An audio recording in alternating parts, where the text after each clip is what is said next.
तो दोस्तों पिछले कुछ समय से हम लोग देख रहे हैं कि भारतीय फोर्सेस दुश्मनों के सभी संभावित खतरों से निपटने के लिए अपनी तैयारियां काफी ज्यादा तेजी से कर रही है। फिर पिछले कुछ दिनों में हम लोगों ने खबरें जानी कि हमारे तेजस फाइटर जेट के अंदर मिसाइलों के इंटीग्रेशन किए जा रहे हैं। हैमर मिसाइल से लेकर अस्त्रा मिसाइल, साथ ही इनका फॉरवर्ड लोकेशंस के ऊपर डिप्लॉयमेंट भी किया जा रहा है। इसके अतिरिक्त 2 दिन पहले ही हम लोगों ने एक और खबर के ऊपर डिस्कस किया था कि जो हमारी वायुसेना के पास MiG-29 का UPG वेरिएंट है जो अपग्रेडेड है, उसका डिप्लॉयमेंट भी श्रीनगर के एयरबेस पर किया गया है। तो अल्टीमेटली ये सारी तैयारियां दुश्मनों को ध्यान में रखकर की जा रही है और ये सारे हथियार जो डिप्लॉय किए जा रहे हैं ये पहले की तुलना में काफी ज्यादा मॉडर्न है। पाकिस्तान की स्थिति इस समय हम लोग देख सकते हैं, पॉलिटिकल अस्थिरता वहां पर जबरदस्त चल रही है। इसके अतिरिक्त वहां पर जो गवर्नमेंट थी उसे डिसॉल्व कर दिया गया है, इलेक्शन वगैरह होने जा रहे हैं।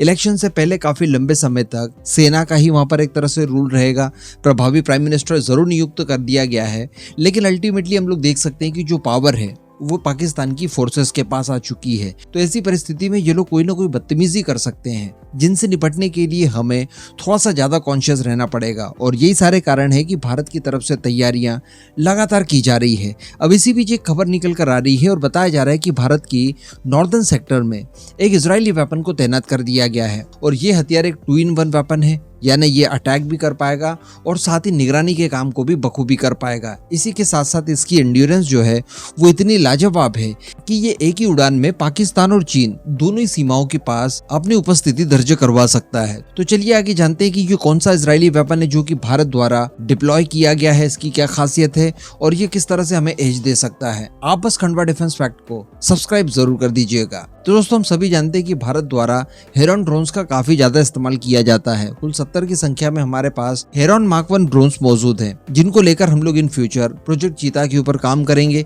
जिसमें कई सारे हथियारों का इंटीग्रेशन इसके अंदर करवाया जाएगा। तो ये निगरानी के साथ साथ अटैक करने में भी सक्षम होंगे। लेकिन इसी के साथ साथ हम लोगों ने हेरॉन MK2 ड्रोन्स को भी लीज पर ले रखा है इजराइल से, जिसको लेकर बताया जा रहा है कि अब भारत के नॉर्दर्न सेक्टर में इनका डिप्लॉयमेंट कर दिया गया है। अब इन हेरॉन मार्क 2 ड्रोन्स की अगर बात की जाए तो ये काफी ज्यादा सक्षम ड्रोन है, 36 घंटों का आपको एंड्योरेंस देते हैं। तो बताया जाता है कि एक ही उड़ान में ये पाकिस्तान की सीमा को भी पूरी तरह से स्कैन कर सकते हैं और साथ ही चाइनीज सीमा को भी पूरी तरह से स्कैन कर सकते हैं। आफ्टर ऑल ये 36 घंटों का एंड्योरेंस देंगे, एक ही उड़ान 36 घंटों की इनकी होगी, तो ये दोनों ही सीमाओं को बड़ी आसानी से कवर कर सकते हैं। साथ ही ये सैटेलाइट कम्युनिकेशन कर सकते हैं, तो पूरे भारत में बैठकर आप कहीं भी चाहें इसका ऑपरेशन कर सकते हैं, कहीं से भी इसे ऑपरेट करके उड़ाया जा सकता है। तो ये आपको एक बेहतरीन सर्विलांस की कैपेबिलिटीज प्रोवाइड करवाता है और सबसे बड़ी बात कि ये बियॉन्ड विजुअल रेंज जाकर भी आपके लिए सर्विलांस करने में सक्षम होगा। इसी के साथ साथ दोस्तों ये अटैक करने में भी माहिर है, यानी ये इस बार जो ड्रोन हम लोगों ने उतारे हैं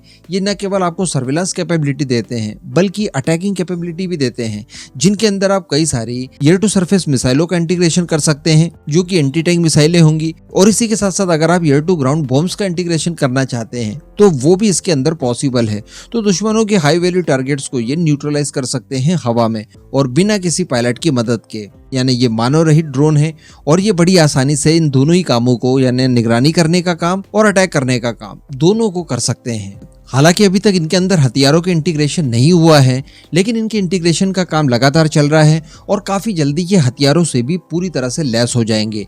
ये किसी भी मौसम का सामना कर सकते हैं, यहाँ तक कि 0 डिग्री टेम्परेचर पर भी ये अपना काम बखूबी कर सकते हैं, यानी मौसम का, क्लाइमेट का, टेम्परेचर का इनके अभियानों के ऊपर कोई असर नहीं पड़ता। और इसी कैपेबिलिटी की वजह से दिन हो रात हो ये आपके लिए सर्विलांस का काम और अटैक का काम बड़ी आसानी से कर सकते हैं। आपके फाइटर जेट के लिए भी ये काफी ज्यादा मददगार साबित होते हैं। इनमें लेजर उपकरण लगे हुए हैं, जिस वजह से ये टारगेट को पहचान कर आपको उनके बारे में सटीक जानकारियां भी देते हैं। इसके अतिरिक्त दोस्तों बताया जा रहा है कि जो हमारे पास हेरॉन मार्क 1 ड्रोन्स की जो 70 यूनिट्स है उन्हें भी प्रोजेक्ट चीता के तहत सशस्त्र ड्रोन में बदला जाएगा, यानी इनके अंदर हथियारों का इंटीग्रेशन किया जाएगा और साथ ही इनके अंदर सैटेलाइट कम्युनिकेशन लिंक को जोड़ा जाएगा, यानी उसके बाद आप इन्हें कहीं से भी ऑपरेट कर सकते हैं, कहीं से भी कमांड कर सकते हैं। तो उसके बाद आपके ये जो पुराने ड्रोन है जो 70 की संख्या में है और सन 2000 का मॉडल है, ये भी आपके लिए बिल्कुल वैसे ही काम करेंगे जैसे आज हेरॉन मार्क 2 ड्रोन आपके लिए कर रहे हैं, अटैक भी और सर्विलांस भी। तो कहने का मतलब दोनों ही दुश्मनों के ऊपर नजर रखने के लिए, उनको काउंटर करने के लिए उनके ऊपर जवाबी हमला करने के लिए भारतीय वायुसेना ने इस समय कमर कस रखी है और हमारे दुश्मनों को काउंटर करने के लिए उन सभी साधनों का इस्तेमाल किया जा रहा है जो कि इस समय हमारे पास मौजूद है। हालांकि आने वाले समय में हमारे पास प्रेडेटर ड्रोन भी होंगे जो 31 की संख्या में हम लोग अमेरिका से खरीदने जा रहे हैं। उनको लेकर अभी डील पेंडिंग है, लेकिन संभवतः 2024-25 में इसकी डील फाइनलाइज कर ली जाएगी। इसके अतिरिक्त ये ड्रोन्स तब तक हमारे लिए काफी ज्यादा इंपॉर्टेंट होंगे जब तक कि हमारे खुद के स्वदेशी ड्रोन्स, जिनमें कई सारी कैटेगरी के कई सारी वैरायटी वाले ड्रोन्स तैयार किए जा रहे हैं, वो नहीं आ जाते। जैसे तपस है, इसके अलावा आर्चर ड्रोन है। थोड़ा सा आगे अपग्रेडेड वेरिएंट में अगर देखा जाए तो हम लोग हेल क्लास के यूएवी भी बना रहे हैं। इसके अतिरिक्त हमारे यूसीएवी के जो प्रोजेक्ट हैं वो भी सारे कुछ आने वाले हैं, लेकिन उन्हें आने में साल 25 से 26 का समय आ चुका होगा। तो तब तक के लिए बड़ी संख्या में हमारे पास जो पुराने ड्रोन्स हैं उनका इस्तेमाल काफी स्मार्ट वे में किया जा रहा है। ये भारत को काफी ज्यादा डोमिनेंस और एज दे सकते हैं हमारे दुश्मनों के कंपेरिजन में। वैसे ये सारे काम हमारे दुश्मन भी ऑलरेडी कर रहे हैं।